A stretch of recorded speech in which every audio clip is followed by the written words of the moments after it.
নমস্কার, আমি ডাক্তার অনিরুদ্ধ দে, consultant homeopath. আজকে আমার ইউটিউব চ্যানেলে সিওপিডি নিয়ে আলোচনা করব। Chronic obstructive pulmonary disease.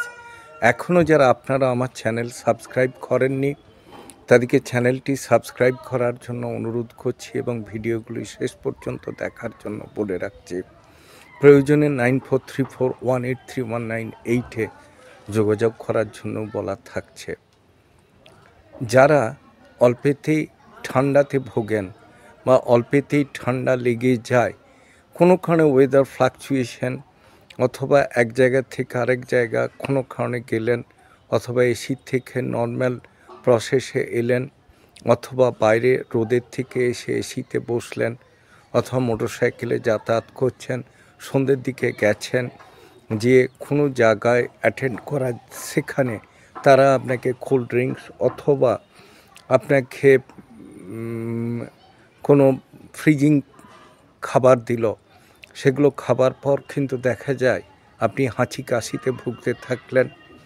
অথবা আপনি কোনো গাড়িতে যাচ্ছেন, সেই গাড়িতে যদি আপনার ধুলো লাগে, ধুলো নাকে ঢুকলো, হাঁচি হতে থাকলো, মাথা ধরে গেল, খানিকক্ষণ হাঁচি বা কাশির পরে যেন মনে হচ্ছে বুকে যেন কিছু বসে গেল এবং খুব কষ্ট হতে বোধ করতে থাকলেন। এই সবগুলো যখন হতে থাকে, দিনের দিকে বা রাত্রের দিকে কোনো ক্রমে আপনি কাটিয়ে উঠলেন, কিন্তু মাঝরাতের দিকে মনে হবে যেন বুকে কিছু বসে আছে, গলা ঝাড়ছেন, হাঁচছেন, কাশছেন, নিঃশ্বাসে চাপ হচ্ছে, পিঠে বালিশ নিয়ে থাকতে হচ্ছে, এবং এগুলো যে হচ্ছে আপনি কোনো কিছুতেই রিলিফ পাচ্ছেন না। গরম জল খাওয়া, রেগুলার কোর্সে ইনহেলার নেওয়া, মন্টেলিকুয়াস উইথ লিভোসেট্রিজিন, বা টানা খেলে মন্টেলিকুয়াস উইথ ফেক্সোফেনাড্রাইন, এই জাতীয় যদি আপনি ওষুধ খেতে থাকেন, সেক্ষেত্রে কিন্তু দেখা যাবে যে আপনার কষ্ট কিন্তু রয়ে যাচ্ছে। এইসব থেকে যদি আপনাকে বেরিয়ে আসতে হয়, সেক্ষেত্রে আপনাকে কি করতে হবে, যে যে সমস্যার জন্য আপনার হচ্ছে, আরেকটা ব্যাপারে হতে পারে, যেমন ধুলো, ধুঁয়ো, কোনো জায়গায় পুজোতে গেছেন, সেখানে হোম বা কিছু হচ্ছে, সেই ধুঁয়োর থেকেও হতে পারে, বা বাড়িতে কোনো তরকারি রান্না হচ্ছে, তরকারির সাঁতুলাতেও হতে পারে, ঘরে ঝুল ঝাড়া হচ্ছে, সেক্ষেত্রেও হতে পারে। এবং আপনি খাবার থেকেও যে হবে না, এটা কিন্তু বলা যায় না। খাবারের ভেতরে যেমন আপনি চিংড়ি, বেগুন, বিউলির ডাল, এটা স্বাভাবিক, কিন্তু অনেক সময় দেখা যাচ্ছে যে সাধারণ খাবারের ভেতরেও আপনার হচ্ছে। এইসব থেকে বেরিয়ে আসতে গেলে প্রথমে কিসের থেকে হচ্ছে আপনাকে জানা প্রয়োজন, এবং সেই জিনিস থেকে আপনাকে দূরে থাকা। আরেকটা ব্যাপার বলা যেতে পারে, যখনই আপনার হবে সেই সময়ে ওষুধ না ব্যবহার করা, বা সেই মুহূর্তে যেটা প্রয়োজন সেই ওষুধ খাওয়া, তার সাথে পার্মানেন্ট সারার জন্য চেষ্টা করা।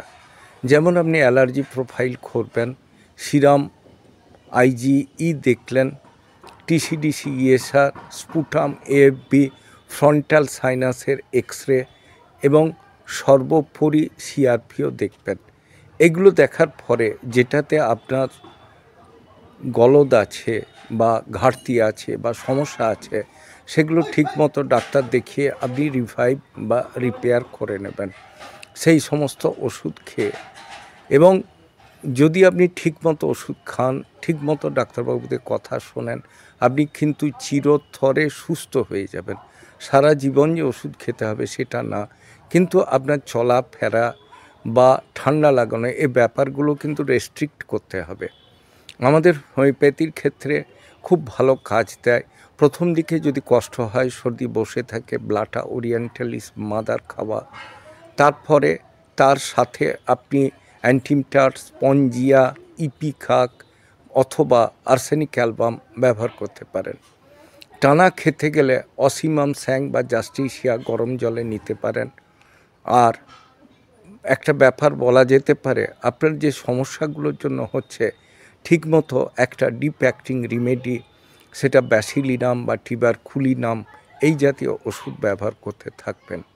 তবে কখনোই রোগের নাম ওষুধ জেনে নিজে ব্যবহার না করে কোনো ডাক্তারবাবুর পরামর্শ মতো চললে আপনি ভালো কাজ পাবেন। আপনারা সবাই ভালো থাকবেন, সুস্থ থাকবেন।